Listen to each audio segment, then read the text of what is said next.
Esko saya yang ni. Tunjuk.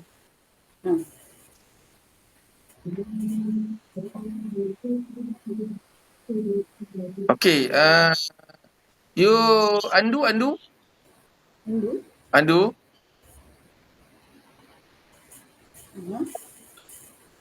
You insert column. Insert column. Okay. Cantik. Lepas tu percent complete. Lepas tu you masukkan 100%. Tapi jangan save. Jangan save. Jangan save. Okay, lepas tu pergi tengok. Nampak tu.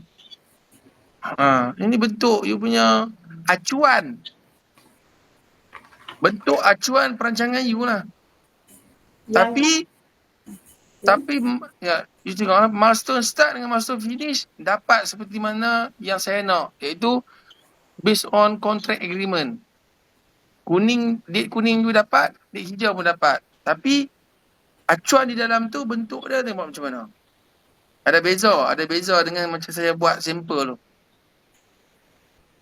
Dia ada juga beza dia. Sebenarnya S-curve ni yang terbaik dia macam mana? Dia tak ada terbaik. Dia tak boleh terbaik. Dia berdasarkan kepada kriteria projek tersebut. Klien tu macam mana?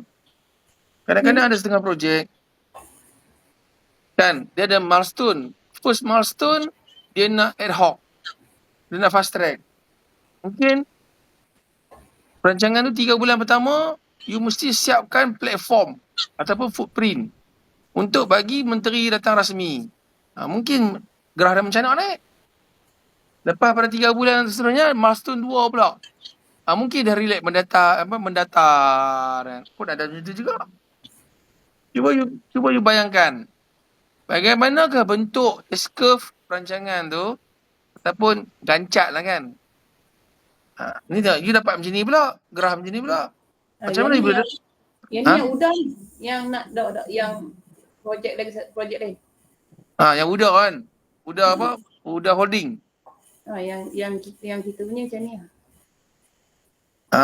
Uda Holding tu. You cuba compare lah tengok. Compare. Hijau adalah schedule. Hijau mana ada hijau lagi? Orange adalah schedule. Cuba baca kat bawah tu. Dekat ada legend bawah tu. Cumulative percent complete. Fizikal lah. Maksudnya orange adalah schedule, biru tu fizikal lah. Cuba baca tengok tu. Tu ada legend kan ada legend bawah tu. Cuba baca tengok.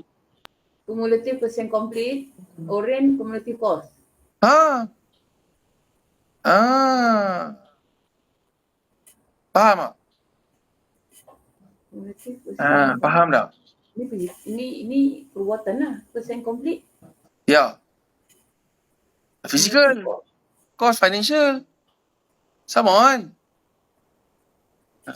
You faham tak? Okay. You boleh nampak tak?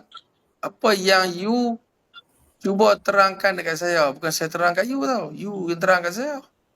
Saya cuma perbetulkan apa yang penerangan you tu salah. Itu saja. Schedule. Okay. Saya punya pembelajaran ni style you all yang kena generate otak you all. Melainkan kalau you all ni bukan bidang ni lah kan, bukan bidang construction, saya kena cerita dah A sampai Z lah kan. Tapi you ada background construction. Jadi you kena kupaskan benda-benda tu dan terang kat saya apa yang you faham setelah you kupas. Tapi saya jadi tak faham, tengok Orange ni adalah cumulative cost. Maksudnya perjalanan macam mana duit tu lah. Tapi bila kita masukkan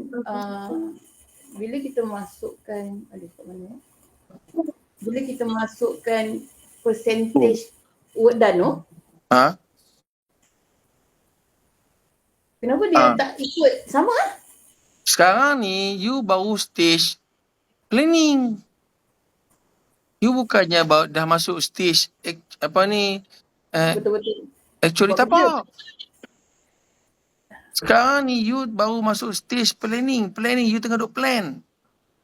Projek tu bukan buat lagi, dia tapak dah lagi. Oh, You jadi baru, dia ikut tarikh. Jadi yang biru ni sekarang tengah ikut ahead sebab tu dia tak boleh tak. Apa masa dia cakap sekarang ni bukan ke baru sepatutnya tengok cumulative orange ni dia punya graf kan macam ni Lepas tu ha? bila kita letak fizikal kita pun complete, bukan ke sepatutnya duduk sama macam orange? Okay, baik. You cuba baca dekat atas tu. Atas graf tu, dekat atas graf tu ada explanation tu. You baca tengok, saya dengar. Progress made versus the cost spent over time. Progress made versus cost. Ya. Kalau percent complete line below the cumulative cost line, your project may be over budget. Kalau percentage siap bawah cost project Cuba over cerita budget. dekat saya, apa yang you faham? Cuba terjemahkan saya. Maksudnya, cuba you huraikan apa yang you baca tu kat I. Kalau biru ni duduk bawah orange, maksudnya projek kita boleh jadi over budget. Over budget kepada kontraktor, tetapi klien pula dia jadi overpaid. Dia jadi terlebih bayar kepada kontraktor. Kena faham tak? Kena faham. That's why, berbalik kepada keluarga you tadi kan, you orang nak pergi piknik. Kenapa saya minta you plan supaya lebih awal maklum kepada dia orang. Sedangkan book tu akan jalan pukul 10. Tapi you beritahu keluarga you 8. Book tu akan jalan pukul 8. Itu dia panggil contingency plan. You tak boleh plan ngam-ngam. Contoh macam ni lah kan. Tapi biru saya ni duduk bawah orange ni, dia kenapa jadi over budget? Sebab itu dah last final. Last final you tak mau duit ke? You tak mau duit? dah peringkat last dah.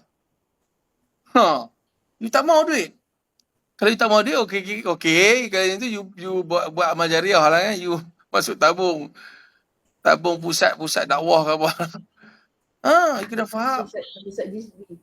Tapi tak boleh. Tapi cuba tengok yang Uda ni elok je dia punya hujung jumpa ke? Tu saya kata tu mesti ada sebab-sebab dia tu. Mesti ada sebab-sebab tu. Kenapa dia buat macam tu? Kena ingat, masa starting projek, kos kena tinggi sikit. Kos kena tinggi. Mungkin dia nak claim lebih. Penyediaan levy, car, insurans, WC. Kan? Lepas tu, bila masuk dah physical task, perancangan fizikal tu kena lebih tinggi daripada kos. Okey, contoh macam ni lah. Contoh lah. You minta somebody repair kereta you. Maksudnya tu, you nak modify kereta you tu. Restoration balik kereta you tu. Kereta antik, klasik. Bolehkah you bagi dekat dia, kata dia cakap bajet semua lebih kurang RM300,000. You berani ke bagi RM3,000 solid? You berani? Kalau you taklah. Itulah dipanggil back to back payment. Ataupun progress work done. Back to back maksudnya. Saya faham, tapi bila diterjemahkan kepada graf ni saya tak faham yang orange dengan biru ni punya cara. Kenapa masih saya tak faham kenapa yang Uda ni elok je dia jumpa dekat 100% dia. Itu maksud jadi bawah biru di bawah bermaksud orang-orang yang check ni pun tak tahu. Sepatutnya kos kena lebih hujung-hujung tu. Memang kena lebih hujung-hujung tu. Sebab apa dia nak dapat balik statement of final account. You tak mau ke statement final account? Cuba beritahu saya, projek mana yang tak ada retention fund?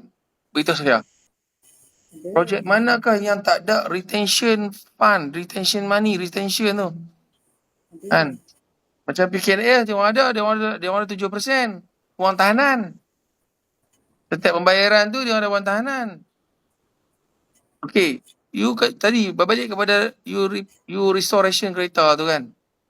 You restore balik kereta tu. You berani ke bayar apa yang dah siap? You berani bayar ikut progres masa tu. Katalah dia siap 30, you bayar 30%. You berani tak? Jadi kat mana guarantor you tu? Kat mana you nak pegang?